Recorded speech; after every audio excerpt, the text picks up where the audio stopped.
नमस्कार, मैं श्यामगिरी। आप देख रहे हैं टीएफडी इंडिया न्यूज 24। टीएफडी इंडिया न्यूज 24 में आप सभी दर्शकों का स्वागत है। पीएम मोदी को बाय बाय करके नेता इस्तीफा देने लगे। कुछ बहुत बड़ा होने जा रहा है, ऐसा प्रतीक हो रहा है।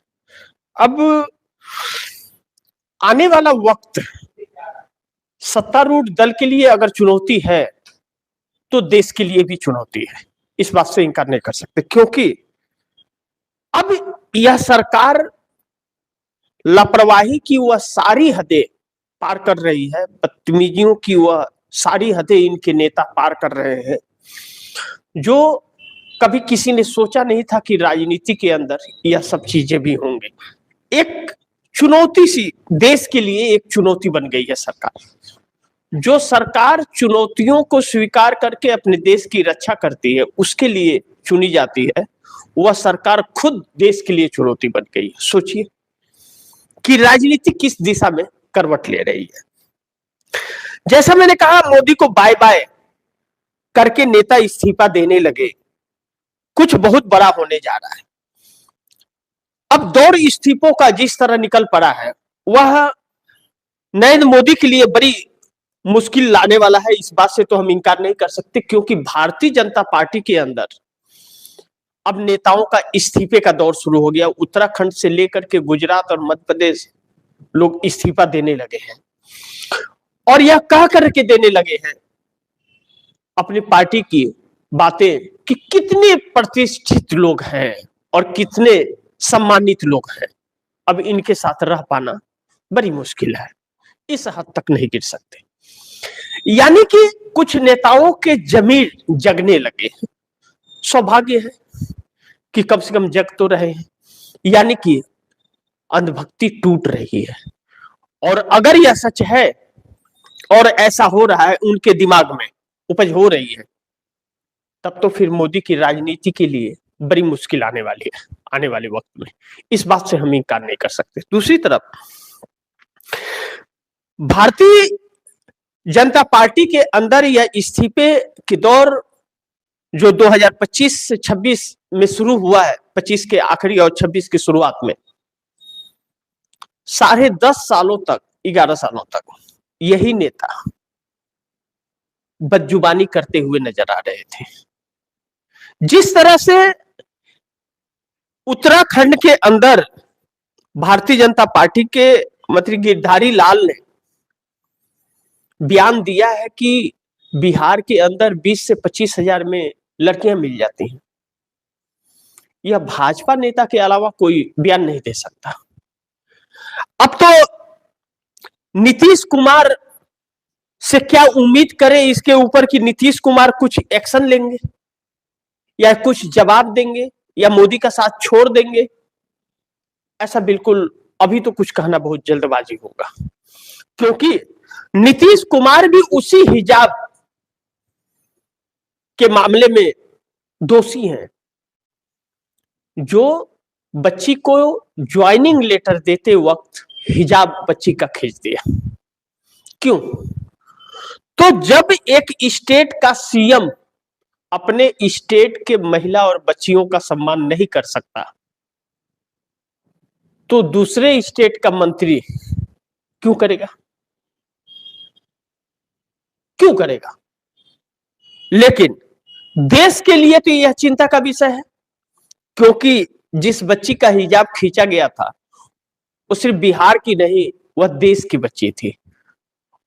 और जिस बिहार की महिलाओं के लिए भारतीय जनता पार्टी का नेता उत्तराखंड में बोला कि बिहार में 20 से 25 हजार में लड़कियां मिल जाती हैं, वह भी इस देश की बच्चियों के लिए बोल गया। इसलिए देश को तो चिंता करना पड़ेगा और चर्चा भी करनी पड़ेगी। अब ऐसे में कुछ जब भारतीय जनता पार्टी के अंदर भी नेता इस तरह से आने लगे कि अब दूसरे बच्चियों को अपना बच्ची समझ रहे हैं और उनके अंदर शर्मिंदगी महसूस हो रही है कि हाँ, यह जो किया जा रहा है यह गलत है, और पार्टी से इस्तीफा दे दें कि बस बहुत हो गया। तो जिले स्तर का या राज्य स्तर का अगर नेता इस्तीफा देता है तो इसका मतलब राजनीति के अंदर और पार्टी के अंदर कुछ बहुत बड़ा होने जा रहा है, इस बात से इनकार नहीं कर सकते। अब बड़ी महत्वपूर्ण यह है कि प्रधानमंत्री मोदी को बाय बाय करके नेता अगर इसी तरह इस्तीफा देने लगे तो जिला स्तरीय नेता या मंडल स्तरीय नेता जो होते हैं या ब्लॉक स्तरीय तहसील स्तरीय के नेता होते हैं, इन्हीं नेताओं को पन्ना प्रमुख कहा जाता है और यही नेता वोट लाते हैं और पार्टी को जिताते हैं, चाहे वो फर्जी वोट डलवाए या जुनून डलवाए या निष्पक्षता के साथ काम करवाए। यही लोग हैं जो पार्टियों को नेता को नेता बनाते हैं वोट दिला करके। तभी पार्टियां कहती हम इतनी सीट लाएंगे, हम उतनी सीट लाएंगे। इन्हीं लोगों की रिपोर्ट होती है और यही लोग वहां जमीन पर काम करते हैं, क्योंकि अपने अपने इलाके में लोग पदाधिकारी होते हैं और अपने लोगों को अपने साथ रखते हैं। उसके लिए इन्हें बहुत कुछ करना पड़ता है। बड़े नेता तो एक बार जाते हैं, हाथ हिलाते हैं, भाषण देते हैं, चले आते हैं, लेकिन इन लोगों को बहुत। तो ऐसे लोगों का अगर जमीर जग रहा है तो नरेंद्र मोदी संकट में पड़ने वाली है कुर्सी। चुनाव फिर हारना मुमकिन हो जाएगा। यह सारी चीजें चल रही हैं। अब जो अंदर खाने बगावत है भारतीय जनता पार्टी को लेकर के, इस बात का भी है कि जो तानाशाहियां पार्टी में चल रही हैं, या विजय वर्गीय ने जो बयान दिया इंदौर के अंदर, वह तो कैबिनेट मंत्री हैं और बहुत वरिष्ठ नेता है वह, और अमित शाह का साथी है वो। तो 10 से 15 मौतों पर अगर पोपट जैसे सवाल का बात करते हैं, घंटा शब्द का इस्तेमाल करते हैं, तो वहां पर उनके भाजपा के ही जो कार्यकर्ता हैं उन्हें नागवार बोले, उन्हें इस बात से थोड़ा भी इत्तेफाक नहीं रहता। वह इसे विजय वर्गीय को जिस नजर से अब देख रहे हैं उसमें बहुत डिफरेंस आ गया पहले और अब में। अब वह विजय वर्गीय का साथ छोड़ते हुए नजर आ रहे हैं, और वह साथ छोड़ दे तो चुनाव में जमानतें जब्त हो जाएगी इन नेताओं की। इस निचले स्तर से भारतीय जनता पार्टी के अंदर सुगबुगाहट और टाटा बाय बाय किया जा रहा है भारतीय जनता पार्टी को। मोदी के लेकर के भी अंधभक्त भी जो थे, मोदी का गुणगान करते थे, वह अंधभक्त भी अब मोदी के ऊपर भस्मासुर बन करके कहर टूटते हुए नजर आ रहे, जो किसी भी पार्टी के लिए सही नहीं है। मैंने आप दर्शकों को एक कार्यक्रम में कहा था कि मोदी भारतीय जनता पार्टी का और आरएसएस का पिंडदान करके जाएंगे। आखिरी सांस चल रहा है। जिस दिन कुर्सी गई, न आरएसएस नजर आएगा और न तो भाजपा नजर आएगी, समाप्त हो जाएंगे। यानी कि इनके बाद भाजपा का नामो निशान नहीं बचने वाला है, जिस हद तक जा रही है। अब रिपोर्टिंग करना तो आसान नहीं रह गया, मुश्किल भरा हो गया। इस बात से हम इनकार नहीं कर सकते। दूसरी तरफ कि इंडिया गठबंधन के अंदर अंदरूनी लड़ाई जारी, कांग्रेस ने अपना रास्ता अलग किया। जिस इंडिया गठबंधन को बड़ी उम्मीद से देखा जा रहा था, अब वह इंडिया गठबंधन नहीं रहा कहीं से भी। इस वक्त मोदी सरकार जितनी कमजोर है, इंडिया गठबंधन अगर चाह देता तो नरेंद्र मोदी की सरकार 24 घंटा भी टिक नहीं पाती, धराशायी हो जाती। लेकिन आपको कहीं इंडिया गठबंधन नजर आ रहा है? कहीं बताइए, नहीं। ममता बनर्जी का साठगांठ भारतीय जनता पार्टी से रहता है। गठबंधन के लिए इंडिया चाहिए। अब ममता बनर्जी पश्चिम बंगाल के अंदर इंडिया गठबंधन के लोगों के लिए 3 सीटें छोड़ी हैं, सीपीएम, एमएल और क्या नाम है कि कांग्रेस के लिए 1-1 सीट, और बाकी 295 सीटों पर खुद चुनाव लड़ेंगे। सोचिए कि कितना मजबूत गठबंधन है कि अपने सहयोगी दलों के लिए, 3 दलों के लिए 1-1 सीट और खुद के लिए 295 सीट। इसे ही गठबंधन कहते हैं, इसे गठबंधन धर्म कहते हैं। वह गठबंधन कैसे चलेगा? अब कांग्रेस ने अपना रास्ता अलग कर लिया। अब आप यह कह सकते हैं कि इंडिया गठबंधन है ही नहीं, यानी कि नरेंद्र मोदी अपने मकसद में कामयाब हो गए इंडिया गठबंधन को फूट डालने के लिए। दूसरा पहलू जो बड़ी ध्यान से इस कार्यक्रम को आप दर्शक समझिएगा, और न समझ आए तो कार्यक्रम लाइव समाप्त होने के बाद एक बार रिमाइंड करके आप सुनिएगा, आपको समझ आ जाएगा। अब पश्चिम बंगाल में कांग्रेस एक सीट पर गठबंधन में लड़ने जाएगी, सोचिए। अब ऐसे में कांग्रेस एकल चलो की राजनीति करेगी। दूसरी तरफ महाराष्ट्र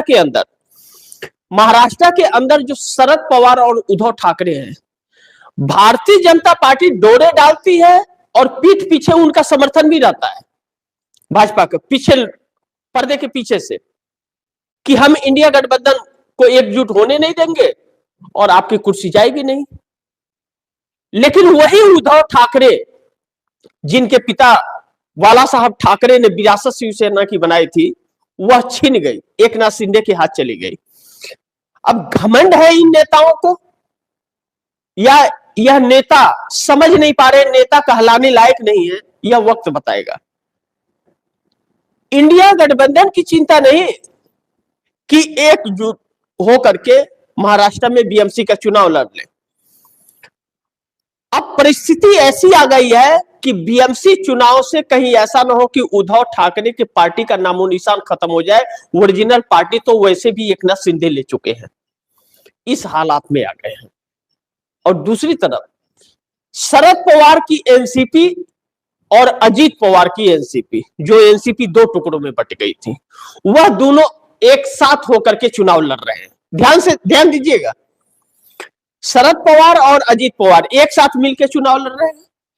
शिवसेना उद्धव ठाकरे अलग गाथा गा रही है और एकनाथ शिंदे अलग लड़ रहे हैं, भारतीय जनता पार्टी अलग लड़ रही है, कांग्रेस अलग लड़ रही है। बांट दिया सबको। भारतीय जनता पार्टी जो नीतियां चल रही हैं वह अपने स्वार्थ के लिए चल रही है, उसे चलना है, क्योंकि उसका वही काम है। लेकिन क्या इंडिया गठबंधन के अंदर यह संयम था, यह मानवता थी कि वह एकजुट होकर के चुनौती देते? अब एकनाथ शिंदे अलग से चुनाव लड़ रहे हैं, सीटें जीतेंगे तो वह भाजपा के ही साथ रहेंगे, और अजीत पवार जो अपने चाचा के साथ लड़ रहे हैं, अजीत पवार जीतने के बाद भाजपा के ही साथ रहेंगे, क्योंकि दोनों, अजीत पवार और एकनाथ शिंदे डिप्टी सीएम है गवर्नमेंट में भाजपा के साथ। तो फिर यह जो नौटंकी दिखाई जा रही है, क्यों? यानी कि जनता को बेवकूफ बनाया जा रहा है। अब इन सारी चीजों को देखते हुए कांग्रेस ने एकल चलो की राजनीति शुरू कर दी और कांग्रेस अपना अलग रूट मैप तैयार करती हुई नजर आ रही है, और अकेला, क्योंकि साथ लेकर के चलने के चक्कर में कांग्रेस खुद समाप्त हो रही है। तो अब जनता इसका फैसला करे कि जनता को किस रूप में और कैसा सरकार चाहिए। इन चुगलबाजों का या इन धोखेबाजों का जो इस देश की जनता उम्मीद करके वोट देती है और फिर वह जाकर के सत्तारूढ़ दल के साथ मिल जाते हैं, उसी की बुराई करके चुनाव लड़ते हैं और जीतने के बाद उसी के साथ मिल जाते हैं, उसी को सपोर्ट करने लगते हैं, कोई पर्दे के बाहर और कोई पर्दे के पीछे। तो यह फैसला देश की जनता को करना पड़ेगा। अब कांग्रेस ने फैसला कर लिया कि एकल चलेगी, और पश्चिम बंगाल में वह देखने को मिलेगा। बिहार के अंदर भी आरजेडी से गठबंधन टूटता हुआ नजर आ रहा है कांग्रेस का, और कांग्रेस अकेले बिहार के अंदर मेहनत करेगी, और आरजेडी अगर टूट गई तो किसी लायक भी नहीं बचेगी, जो भारतीय जनता पार्टी डोरे डाल रही है। यह होता है लापरवाही का नतीजा और स्वार्थ का। लेकिन इन सारे मुद्दों में देश की जनता का मुद्दा कहां है? जो जनता वोट देती है इन नेताओं को, वह मुद्दा गायब है। यानी कि जनता सवाल है ही नहीं। जनता के दुख दर्द से इन नेताओं को मतलब ही नहीं है। अभद्रता जनता के प्रति ही दिखाएंगे, या जनता को ही प्रताड़ित भी करेंगे, जनता से ही टैक्स भी वसूलेंगे, जनता को ही सताएंगे भी, जनता को ही इज्जत भी उनकी नीलाम करते हैं। और वोट जनता का ही चाहिए। यानी कि इनके पास वह पाखंड है कि चुनाव के वक्त घड़ियाली आंसू भी बहा लेंगे, माँ दादा की बात भी कर लेंगे और आपके कनपटी पे भी रख लेंगे, आपको कहेंगे कि रोजगार हम आपको नहीं देंगे और आपसे वोट भी ले लेंगे। तो बेवकूफ कौन, नेता या जनता? इस बात को जनता को अब समझ लेना चाहिए, अन्यथा कहते हैं ना, तब पछताए होत है क्या जब चिड़िया चुन गई खेत। कभी कभी बुजुर्गों की बातों पर ध्यान भी दे लेना चाहिए। अब दूसरी तरफ जो बड़ी महत्वपूर्ण है कि मोदी से अमेरिका पूछने लगा सवाल, कोई जवाब नहीं है मोदी के पास। अब उमर खालिद पर सवाल उठने लगे, सोनम वांगचुक पे अब उठने लगे कि भैया किस जुर्म में डाले हो, तानाशाही में? यह जो देशद्रोह का मुकदमा लगा लगा करके किसी भी पढ़े लिखे को और सामान्य व्यक्ति को डाल दे रहे हो, सिर्फ इसलिए कि तुमसे सवाल पूछ रहा है, तुम्हारे पास सवाल का जवाब नहीं है। अब यह सारी चीजें बड़ी प्राथमिकता से लोग उठाने लगे हैं और सवाल पूछने लगे हैं, जो इस सरकार को भारी पड़ रहे हैं। दूसरी चीज, नरेंद्र मोदी की अब कोई छवि रही नहीं। अब तो मैं आप दर्शकों को दावे के साथ यह कह सकता हूं कि गांव स्तर पर, ब्लॉक में या तहसील में जो नेता होते हैं ना, छोटे छोटे किसी भी धर्म से या पार्टी से जुड़े होते हैं, वह भी अपने 10-20 लोगों के साथ में जो घूमते फिरते हैं, गांव में जाते हैं, अपना मंच उंच करते हैं, जो तो वह कोई दुख दर्द होता है तो वह वहां जाते हैं, उनसे पूछते हैं, तब वह नेता कहलाते हैं। तो जाते हैं वह, ऐसा नहीं है कि नहीं जाते हैं, जाते हैं तभी तो उनको पूछते हैं। लेकिन नरेंद्र मोदी पूछते भी नहीं किसी, वो तो मजाक उड़ाते हैं। और वह जो आपका भाईचारा है उसके अंदर नफरत पैदा कर रहे हैं कि आप तो हिंदू मुस्लिम में रहो, भाई मत बनो। जो हिंदू मुस्लिम सिख ईसाइयों का एक कम्युनिकेशन है, भाईचारा है, उस भाईचारा को खत्म नहीं, चारों अलग हो, एक दूसरे से नफरत करो, यही तो कर रहे हैं। यह इस हद तक तो गिरते वह गांव के नेता भी नहीं है, वह भी हिंदू के पास भी जाते हैं, मुस्लिम के पास भी जाते हैं, सिख के पास और ईसाई के पास भी जाते हैं अगर वहां है तो। लेकिन यहां तो नफरत बांटने के लिए कहा जा रहा है। क्यों कहा जा रहा है? क्योंकि अपनी कुर्सी मजबूत रखनी है। इंडिया गठबंधन कमजोर और होने से और टूटने से लाभ नरेंद्र मोदी को है कि इनकी कुर्सी मजबूत है, और अगर वह टूटे रहेंगे तो नीतीश और नायडू कहीं नहीं जाएंगे, हार पछता के उन्हें रहना ही पड़ेगा साथ ही, और सरकार 29 तक चलती रहेगी। अब फैसला देश करे कि क्या करना है और नहीं करना है।